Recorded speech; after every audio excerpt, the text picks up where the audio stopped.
Hi, Patrick here.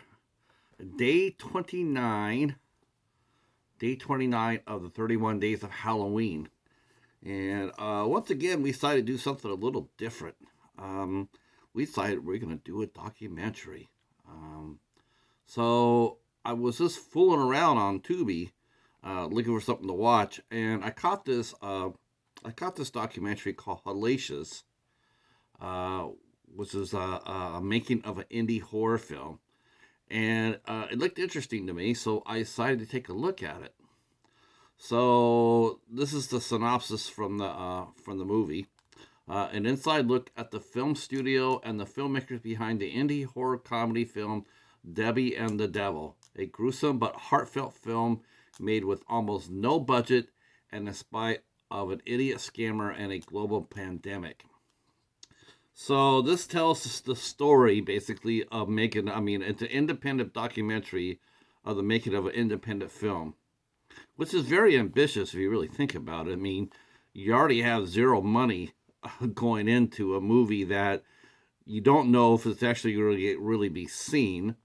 I mean, you hope for the best. The movie was made with a lot of love. Um, and very heartfelt. That's true. It's very heartfelt and very tragic too, in a lot of ways. I was really touched. Um, this yeah, I was really emotionally attached to this documentary. Um, so the man who made Hellacious and the man who directed Debbie and the Devil is a gentleman. It's an Iranian American filmmaker named Naz Red, or Mr. Red, and he's been wanting to be a filmmaker since he was very very young. Uh, but he had to overcome a lot of his own obstacles. A lot of it was Some of it was very tragic. His his sister dying really young affected him. Um, I think that's what really threw him off. Um, there's a cute story about him meeting Zoe Deschanel, and they were talking a little bit outside while they were having a cigarette, and then after that he found out that Zoe's birth date was the same date that his sister died, and he says that that sent him into a spiral, and he ended up being hospitalized. He had a bit of a breakdown, and so he comes out, and this is his story. He tells his story deep into the documentary, but I thought I'd tell it to you now so you understand where I'm talking from. So he gets out of the hospital, and then he continues to go forward, but he has a lot of unresolved issues. Probably had a lot to do with his sister's death, and he just was striking out. He basically was a call for help. Unfortunately, and he ended up in jail for it. So he must have been on like a little bit of vandalism spree or what have you. He says in the documentary that he was lashing out at everybody, but he ended up in jail for 3 weeks. So and he got beat up a little bit too, and he decided that he was going to come out. He's going to change his life, and so that's when he became Mr. Red. He decided to become Naz Red, and he wears nothing but red. I mean, he wears everything he has on. There's always going to be red on it. So now that we met Naz Red, now we talk about the movie, which is a independent film called Debbie and the Devil, and they basically talk about how the film was made. A labor of love, no budget, and you see it. They show the. I mean, I don't know if they intended to make a. I don't know if they intended to make a documentary about this or not, or they were just shooting behind the scenes footage for the Blu-ray. But they end up getting enough footage that they actually did make this documentary, and we see how the movie was made. It's an anthology film, and there's three stories in it, and so they go through the casting process. They go through how to make the effects. They had to overcome the indie film.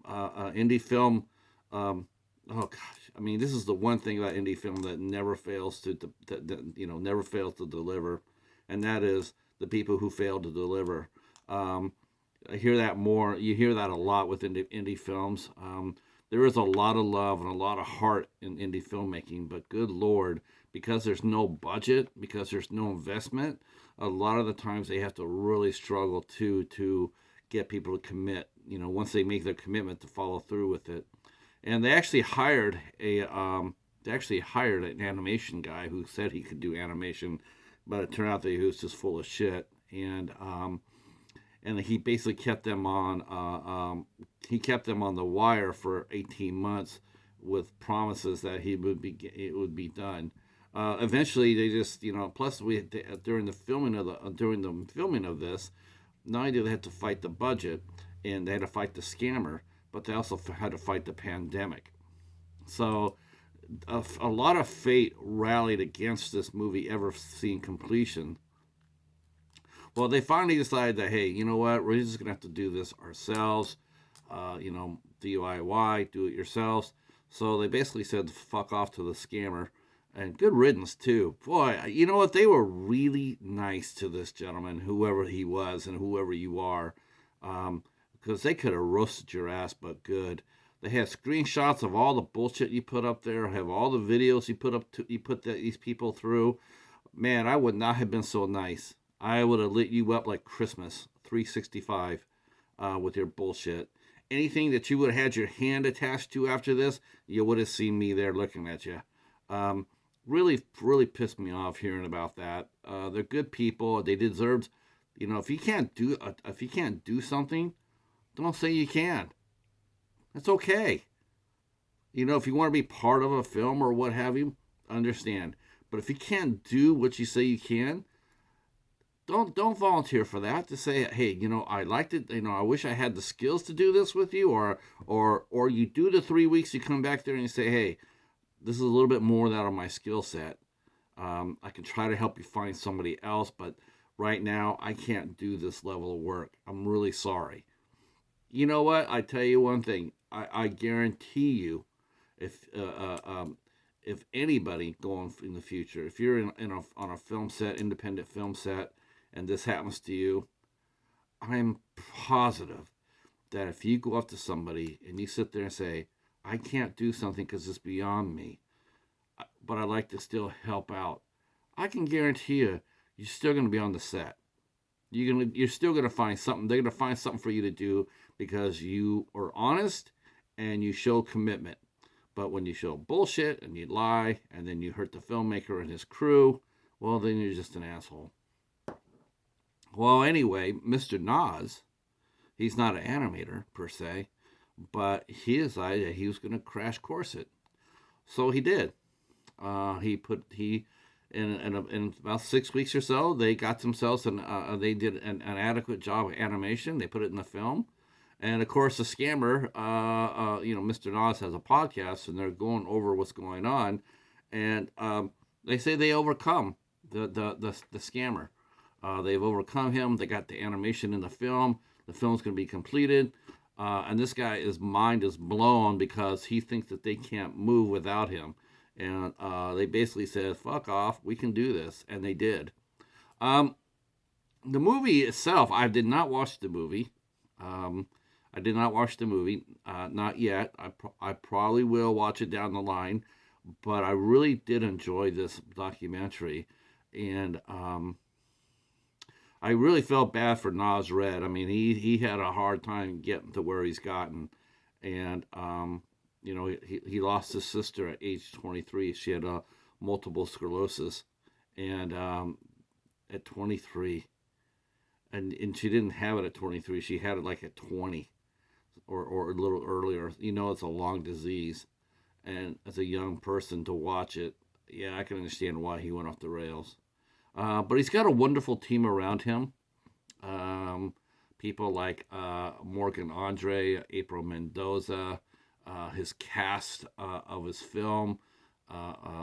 There's Alexis Morales, Graham Drake Marr. They talk about the casting of the film, and they see all the various actors that have come in. They speak about their part, and they speak about their experience on the film. And it's all from they're there for love, that's for sure, and it really comes through. Oh yeah, Melina, the leading lady, Melina Galabova. She was really cute. And So I really enjoyed this documentary. It's a little bit different for 31 Days for Halloween, um, but it's on Tubi for free, as well as Debbie and the Devil is also on Tubi for free. Uh, and just let you know that yes, the Debbie and the Devil is very graphic. It's a graphic film, so it's a horror comedy. It's a horror comedy. They make sure they let everybody know that this is a horror comedy, and they show some of the after behind the scenes. Um, if you like Drive, there's a scene in there that'll make you think about that right away. Um, Overall, I really did like this, and I would definitely recommend it. Like I said, it's on Tubi for free, and if you do watch the movie Debbie and the Devil, well, and I'll put this down here too. I'll put it down where you can actually buy a copy of the film. They did make a Blu-ray copy of it, so there is physical media for the film itself, which is really cool and pretty rare. Pretty rare. So that's it. That's day 29 for 31 Days of Halloween. The film Hellacious, the making of an indie horror film. Yeah, it's a good one. I definitely recommend it. All right, on to day 30. Two more movies. I don't know what we're watching. Saddle up, come back, see what we do. All right. Peace.